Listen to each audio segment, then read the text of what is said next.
If we die tonight, mankind dies with us.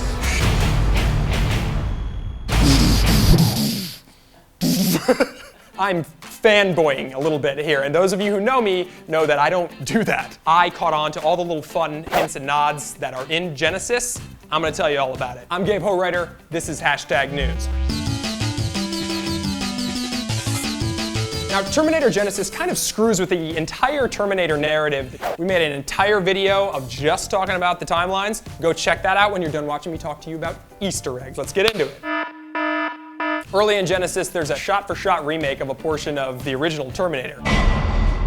Here's some of the specific things you see repeated in this part.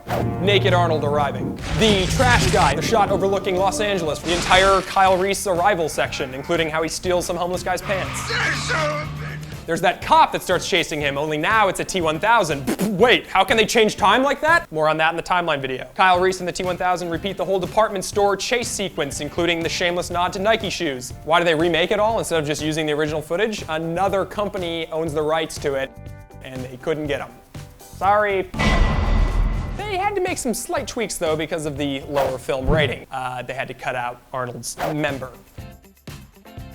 And they also couldn't get back Bill Paxton, who was the leader of this group of degenerates. Hey, I think this guy's a couple cans short of a six-pack. While the T-1000 is new to 1984, we can tell it's the exact same model, only Asian, which is cool. Same facial performance, same head blobbing through a broken window, same running, same sword arms. Even Arnold gets to play with those sword arms.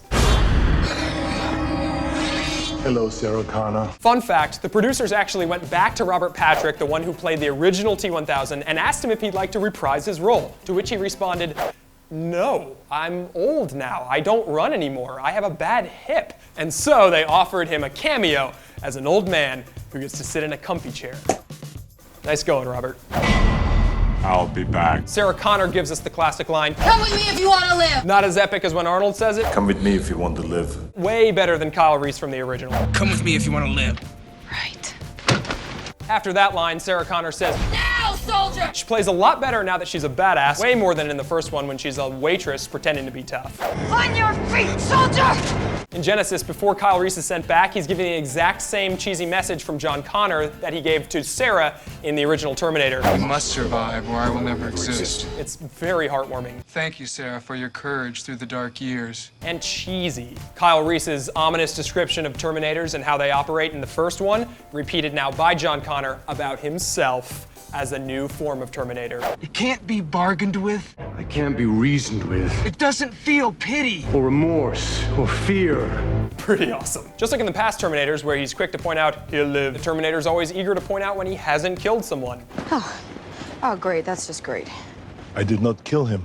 And of course, we have the mandatory classic, I'll be back. which is probably the simplest string of words to ever become super epic. The Judgment Day that we all know and love, those same images come up in Terminator Genisys. 29th, 1997, Skynet woke up. Also, that's Kyle Reese taking on the same kind of narration that Sarah Connor did in Terminator 2. 3 billion human lives ended on August 29th. Narration, bringing overly complicated storylines down to our level. The Sarah Connor picture that Kyle Reese has from the original Terminator, same picture, hotter actress swapped in. She's hotter? Way. Make a dragon want to retire. Sarah Connor is once again curious about what time travel feels like. What will it be like? What's it like when you go through time? Pain. And this time, she gets to experience that pain firsthand by traveling forward in time. Young Kyle Reese working on a funky little dirt bike just like his son, John Connor. They both like to work on machines. Wait, that must mean, oh, no, never mind. Thought I had something. Also, in this version, John's little ginger friend Budnick is replaced with a dog. Also, in a reference to Terminator Salvation, Kyle Reese ends up blowing all the CGI skin off of a Terminator. References the production being done with paying for a CGI Arnold from 1984.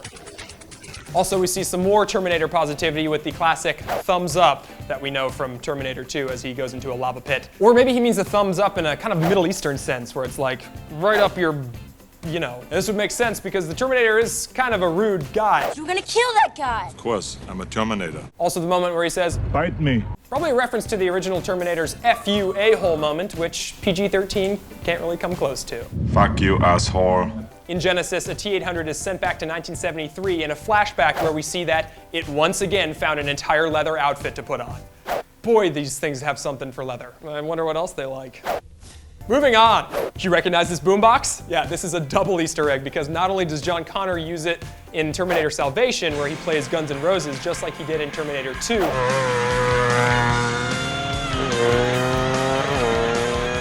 But in Genisys, Sarah Connor listens to I Wanna Be Sedated on this boombox. Which is what John Connor was supposed to be listening to in the script for Terminator 2, making a little Easter egg omelet. And they squeeze in one more. Sarah blasts the music so loud she misses a tender moment between a Terminator and her future boyfriend, while in the first one, Sarah's roommate's music also keeps her from catching a tender moment between her boyfriend and a Terminator. The Terminator killing him. It's like, and the guy's like, "Ugh." In Terminator 2, John Connor tries to teach the Terminator how to smile. It's clear in Genisys that Sarah Connor has also repeated these steps, teaching the Terminator how to smile, and I think he nails it, kinda. In a fight, the T-800 once again loses an arm, which is starting to seem like a weakness of design, and once again, it's left unaccounted for. Now, in the first one, this arm went on to build what we would know to become Skynet. We'll just have to wait and see what happens with this missing arm. Remember Miles Dyson from T2? Guy who blew himself up with Cyberdyne? Ha, ha, click. He's back! Yeah, somehow, in 2017, look, that's him! Yeah, and his son has taken over the family business. It's good that they've kept it in the family. In another almost completely redone scene of when they're driving away from the menacing T-1000 running at them in the car, and they're like, I'm out, reload! I need another clip. You get the idea. They smash right into a DeLorean. A fun nod to a time travel series that also went back to the original and changed a few things. Very cool scene in Genisys here where John Connor is being pulled apart by a giant magnet. Tons of little references in here, but my favorite thing is that it looks like the evolution of man, with John Connor as the man-robot hybrid as the most evolved section of the whole thing. Very cool. The post-credits scene isn't so much of a reference, but it's definitely something you might have missed because they've never had one of these in a Terminator movie before. It's nothing too crazy, just kind of like that old school 80s action movie thing where the villain always reopens its eyes, meaning it's gonna come back in the sequel. But that guy is Skynet / Doctor Who. Oh yeah, that's another thing you might have missed. Matt Smith, the former Whovian doctor, plays Skynet, which is now some kind of humanoid robot thing? I don't know. Also, another bit of casting trivia for you. Emilia Clarke, who plays Sarah Connor, is famous for being the mother of dragons, Daenerys on Game of Thrones, where she co-stars with Lena Headey, aka Cersei, who plays Sarah Connor in the Terminator TV show. Now they have another reason to hate each other. Catfight, catfight, Nope. catfight. Oh. 2015. Yep. Can't do that. Nope, not good. And in this deleted scene, Arnold totally needs my help and is actually a big personal fan of my channel. Arnold? Come immediately. You must join the fight for the future. Well, I have you on TV. Do you think you could plug Gabe's channel? Gabe's channel's success is not one of my mission's parameters. He didn't seem to be a fan of your channel. No, he is. He's very focused. If you are still confused about the weird new Terminator timeline, check out that video here. Subscribe if you enjoyed this movie trivia as much as I did. I mean, of course I did. I got to give it to you. Not like that. Hey, please leave a comment if you think I missed any fun facts or if you think I got anything wrong. Hey, I've been Gabe Howriter, and if all it takes to travel through time is to strip down naked in public, well, I'm gonna go watch myself be born.